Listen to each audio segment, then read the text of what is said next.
একটা আমল তার জীবনী থেকে পাওয়া যায়, এটা পড়ে আমার কাছে এত মানে নিজেকে এত ছোট মনে হচ্ছে, যে কাশ যদি এই আমলটা আমি করতে পারতাম। বলে দিব, চেষ্টা করছি যে করার, আপনারাও করার চেষ্টা করেন।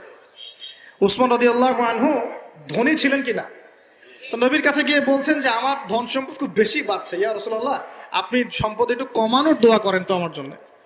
চিন্তা করা যায় মানুষ এমন দোয়া কেউ করবে এই যুগে? আচ্ছা, নবী সাল্লাল্লাহু আলাইহি ওয়াসাল্লাম বললেন তুমি উটের পিঠে, গাধার পিঠে খাওয়া দাওয়া করো, ঠিক আছে, খাওয়া দাওয়া করো। তো তিনি খাওয়া দাওয়া করেন। এখন কয়দিন পরে, কয়দিন বলতে কতদিন আল্লাহ ভালো জানেন, তিনি এসে বলছেন ইয়া রাসূলুল্লাহ আমার তো সম্পদ আরো আগের চেয়ে বাড়তেছে দেখি, আপনি কি দোয়া করলেন? সম্পদ তো আরো বাড়া শুরু করেছে এখন।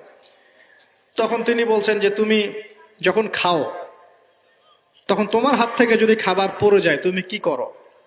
তখন তিনি বলেছেন আমি, আমার হাত থেকে খাবার যদি পড়ে যায়, একটা দানাও যদি পড়ে যায়, আমি উটের পিঠ থেকে নেমে সেই খাবারটাকে তুলে পরিষ্কার করে তারপর খাই।